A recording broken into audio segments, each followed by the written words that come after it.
Hello!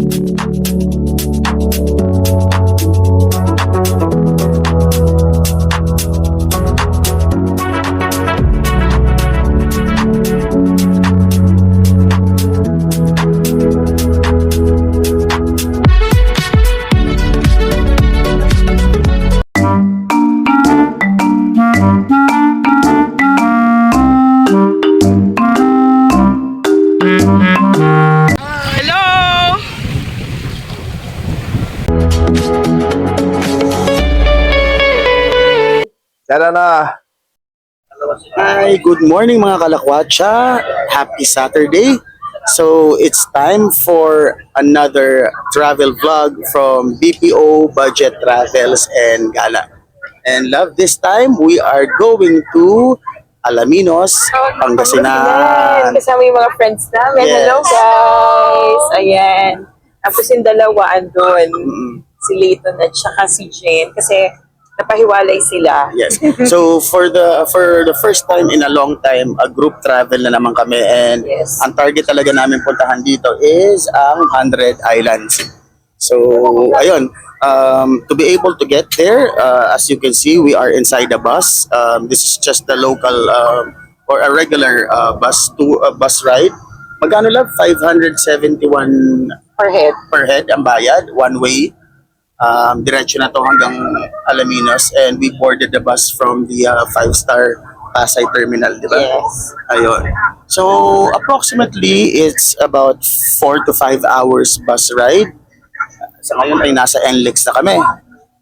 So, pagdating namin ng Pangasinan, i-check out namin. Siguro mag-ano na tayo, magbubook na tayo. Pupuntahan na natin yung hotel booking natin. And then, of course, kasama namin kayo doon. So, see you later. See you. Bye!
So mga kalakwatsa, after more than 5 hours ng bus travel, nandito na kami sa hotel namin sa YP4K. Ayan.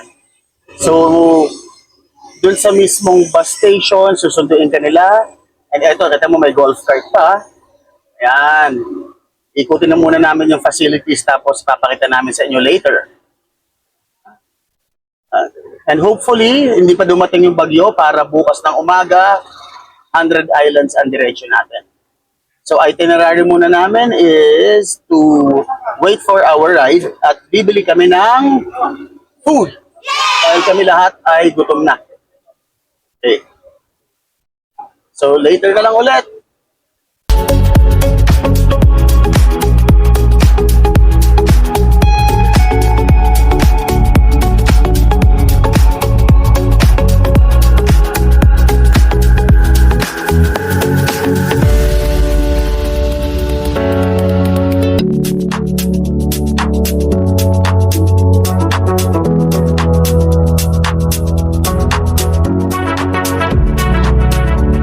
So mga kalakwatsa, yung room nga pala na nakuha namin is just 3,900 pesos.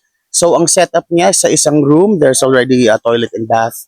And 2 rooms that has double bunk. So it can accommodate a maximum siguro of 3 people per room. So that's a total of 6 heads. So doon sa 3,900, and pag nakita niyo naman yung mga facilities na nasa paligid namin, sulit na rin. Diba? So if you are here in Pangasinan, and you would like to go to the 100 Islands, try nyo itong YP4K Villa Verde. At saka, love, nakausap ko din kanina si ate, yung nag-work dito sa YP4K. Sabi niya, ito na daw yung parang pinaka magandang at the best na, kumbaga resort house dito sa Pangasinan. Kasi, pwede mong i-take advantage yung swimming pool, yung court. As in, ito na raw yung pinakamalaki. At saka lahat naman daw talaga ng resort dito is paloob eh. Yes, and dun sa yung entrance point na Mangrove, 200 Islands, ang advantage ito is just 2 minutes drive lang daw. Diba? Oo, ayun. So, ayun na nga. Mamaya, bibigyan namin kayo ng quick footage ng itsura ng accommodation namin. And, like what I said earlier, we're gonna go to the palengke. We're just gonna buy food because we're really hungry. And we'll just continue our video tomorrow morning. Hopefully, makikisama pa rin yung panahon because we really would love to go to the 100 Islands. Yeah guys, mga kalakwatsa, later!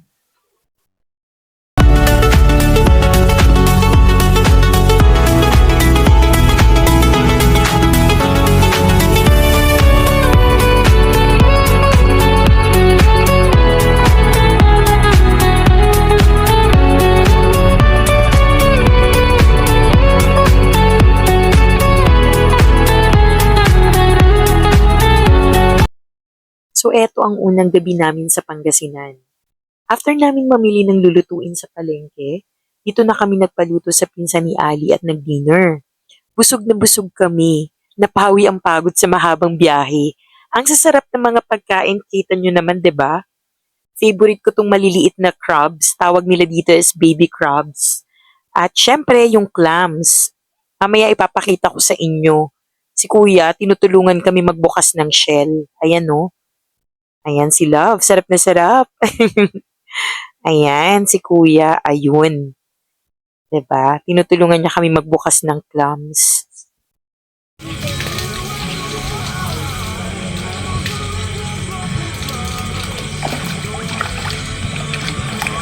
Uy, 6 feet agad, be! 6 feet! Ay, di ako rin! 6 feet, it's so deep! Ah, talaga ba?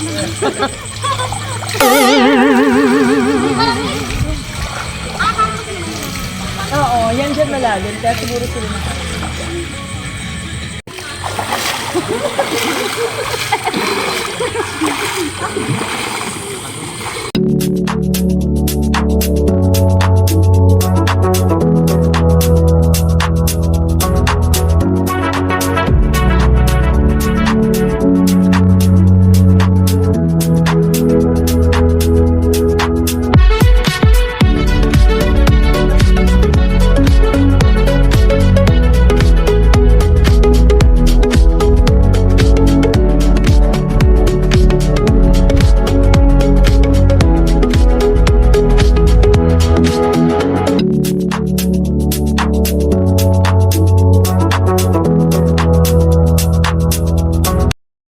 Good morning, mga So, good morning mga kalakwatsa.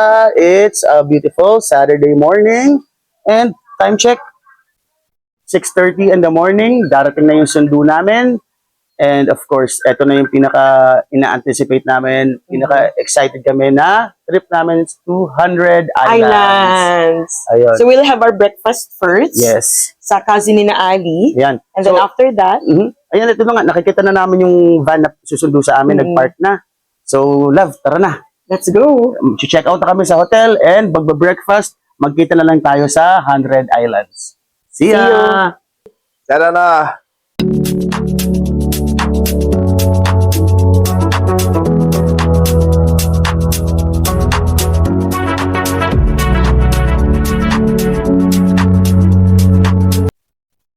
So ayun na nga, change of plans guys kasi dahil sa paparating na bagyo, so pinagbawal na ng mga Coast Guard na Ang paglaot.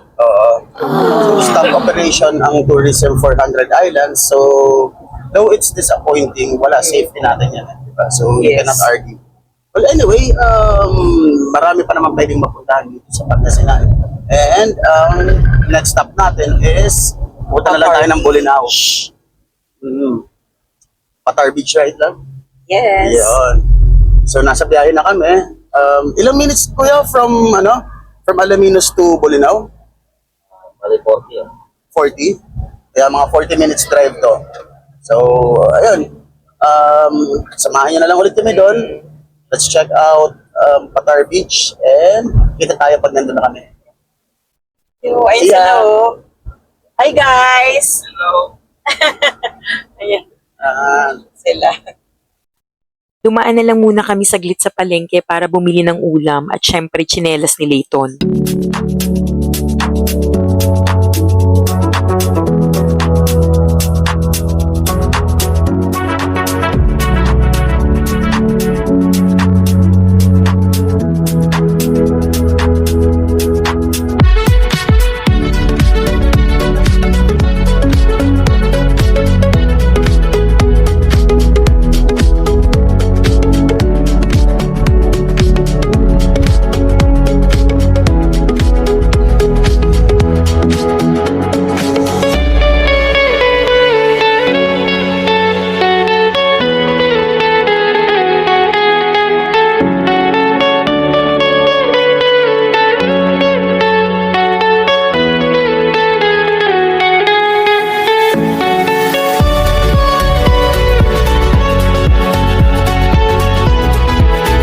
So mga kalakwatsa, we are here in Patar Beach in Bolinao, Pangasinan.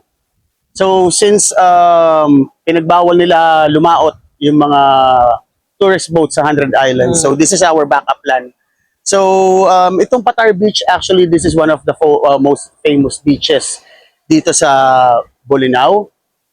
It's about how far is it, love? About 40 to 50 kilometers away from Alaminos, about 360 kilometers away from Manila. So if you're gonna go here straight, it's gonna be under 7 hours travel time. Ayun.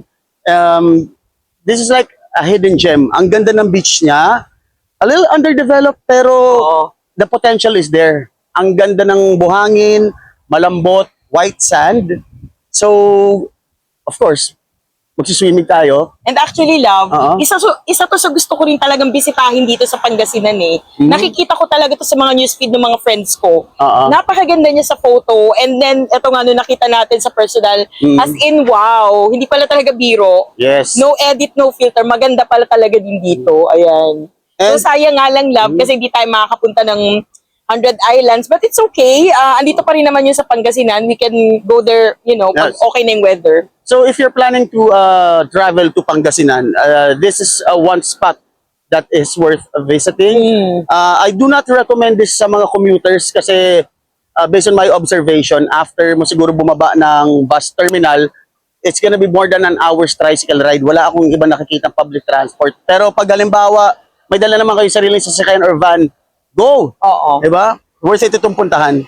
So, check out natin itong buong beach. Of course, lalangoy tayo. And then, we're gonna try to do a beach walk tour para sa inyo. Ayun. Para makita nyo yung buong outline nitong beach na to. Samahan nyo kami, okay? Aha. For today's adventure with our friends. And of course, if you guys like this kind of videos, please do not forget to like, share, and subscribe. O pag gusto nyo na rin, so that you can get updated, hit the notify button. And BPO Budget Travels, let's go! Yes!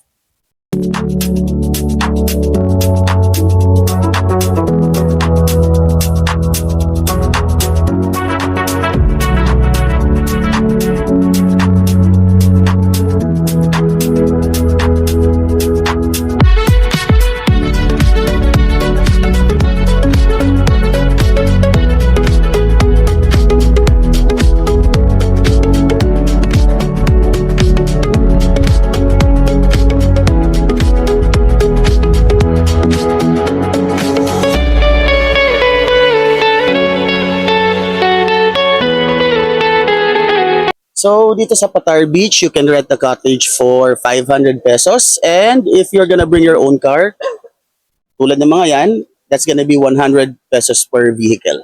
So, if you're in a budget meal, Gayahin nyo na lang yung ginagawa namin. Dala kayo ng sarili nyong pagkain and enjoy!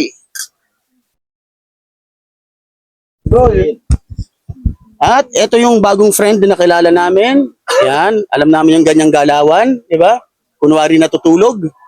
Pero pag naamoy yung pagkain, makikikain.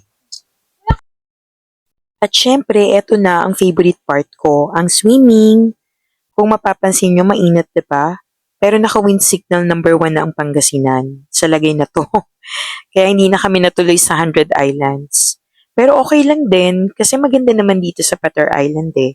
Kita nyo naman 'di ba? White sand at kulay turquoise yung water, yung dagat o ayan. In-enjoy na lang namin mag-swim at mag-band dito. Kanina pala, may mga gumagala with megaphones at pinagbabawalan na kami pumunta sa right part ng dagat kasi malakas daw ang alon. So, delikado na mag-swimming doon. So, eto, we choose to just stay here. Ayan. Kita nyo ang daming seaweeds, di ba? Ginagawa naming crown at bracelets yan. Kung pwede ko nga lang ibalik ang moment na to, ang saya namin. Makakalimutan mo ang stress sa trabaho at magpapasalamat ka kay Lord sa ganda ng Pilipinas. We are so blessed with these beautiful beaches talaga. Promise. Ayan. O, di ba para kami mga bata, palutang-lutang. So, bale, habang nag-enjoy kami dito, yan, palutang-lutang, inaaya na namin yung apat na mag-swimming. Actually, si Jen at si Layton, palapit na dyan sa, sa tubig. Ito na lang sila at saka si Ali, inaaya namin. Hi! Hello!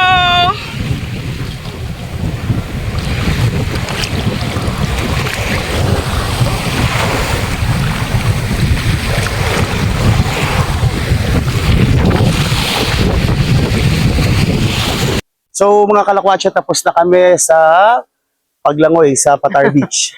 Medyo nakakapagod, malakas ang alon. So Yes. naiintindihan na natin kung bakit ng Coast Guard sinara ang 100 Islands. It's for everyone's safety, especially the tourists, di ba? Ayan. Basta ng alon eh. Ang lakas, oo. Nadadala kami, tapos ang nakakatawa love, nadadala din tayo pabalik Oo dun nga. sa laot. Oh, yung mga magbabangka nga, tinago na nila yung mga bangka nila. Kasi padating na daw talaga ang bagyo. Tapos love yung mga nag-a-announce noon. Sabi nila dadaan daw dito mismo sa Landfall, Cuninaw yung landfall dito talaga. bagyo. Oo. So ayan. Yes. And then dumaan muna kami dito para mag-check ng mga souvenir item, ganyan.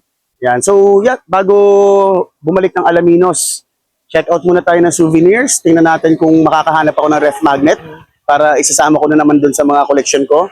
And isa sa mga pwede natin din bisitahin at silipin, itong Bolinao Lighthouse. Yes. Actually, puntahan nandiyan lang natin siya. later. Ayan, puntahan natin siya later, silipin natin siya. At, isa sa mga landmarks ng Bolinao na worth silipin din naman. Visiting. At Yes.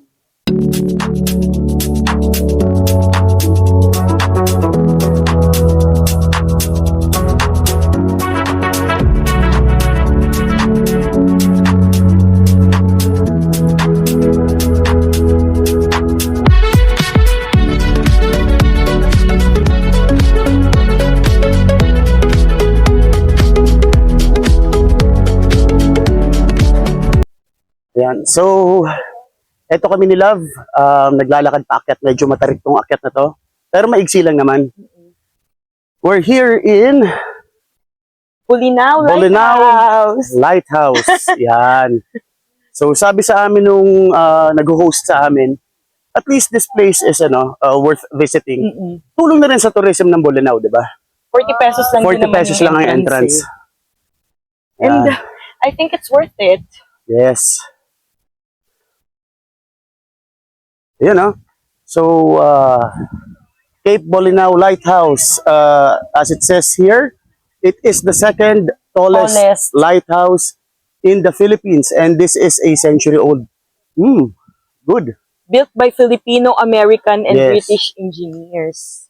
Pero more than the lighthouse, later papakita namin sa inyo isang spectacular view galing dito sa taas. So, we'll show you the lighthouse. Hindi naman pwede umakyat sa pinakatuktok, of course, for safety purposes. Restricted eh. Pero kapag nandito na rin naman kayo sa Bolinao, pasyalan nyo na rin to, di ba?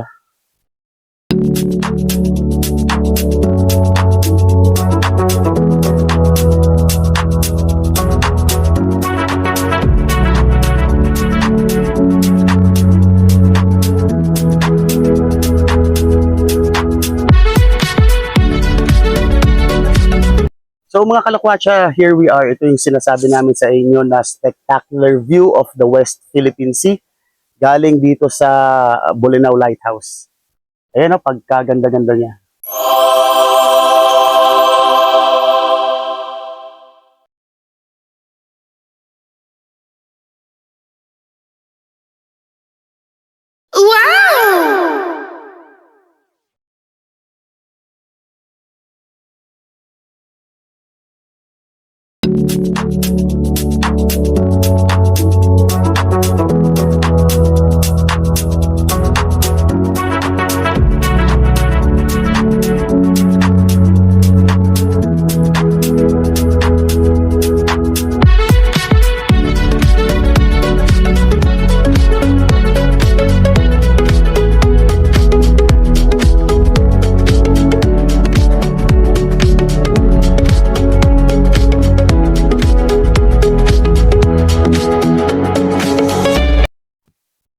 So eto, nagki-quick breakfast na nga lang kami at pabalik na kami ng Makati neto. Ayan, kain lang kami. Kasi ramdam na namin na padating na yung bagyo, ang lakas na ng hangin. Good morning mga Good kalakwatsa! So today, ayan, this morning, dito kami sa bus station, papunta Yes. pabalik ng Manila. Ayan. Yes, dito kami sa 5-star bus terminal sa Alaminos, Pangasinan. And of course, we are now rushing to go home. Oo. Bali, paparating na ang love storm signal number, ano to? Number 4. Yes, Oo, naka-raise na ang storm ayun. signal number 4. So, naiintindihan naman natin kung ba't sinara ang 100 Islands at hindi tayo nakapunta. Pero at least... It's okay guys, babalik tayo dyan, Yes. okay? Sasama namin kayo pag Yun. pumunta ulit kami Babalikan namin dito ito sa Pangasinan. And this time, pagbalik namin dito, we promise you na pupunta talaga na tayo sa 100 Islands. Ayan. Pasensya na kasi ngayon, safety muna, safety first. Yes. Kasi 'di ba, love, tinatanggal nga din mismo Yeah. yung mga ano dun sa 100 Islands, 'di ba? Tinanggal na, kumbaga yung structure ng 100 Islands, Oo. inalis na nila for safety purposes at para hindi rin tangayin ng hangin. Coast Guard is on alert. Tapos kung Come here. kumahog kami, yeah. This is our friend, This is our friend, Layton. Layton. Kasi Ayan. andito kami sa bus station, Yeah. naghihintay pa rin ng Yeah. bus. 9:20 yung next na Yes, ano, diba? 9:20. Papunta And ng... as usual, it will be 5 to Manila. 6 hours bus ride to Manila. Yes. People are now rushing to tie up their roofs to Ayun. protect their houses dito sa Pangasinan. So, ayun guys. So, kita-kits na lang tayo sa Makati. Alright? Bye-bye! Bye! So ayan, kita nyo naman, inabot na nga kami ng bagyo dito sa bus. Ayan. So thank you so much guys for watching. Thank you sa pagsama sa amin dito sa Pangasinan. Hanggang sa susunod. Bye!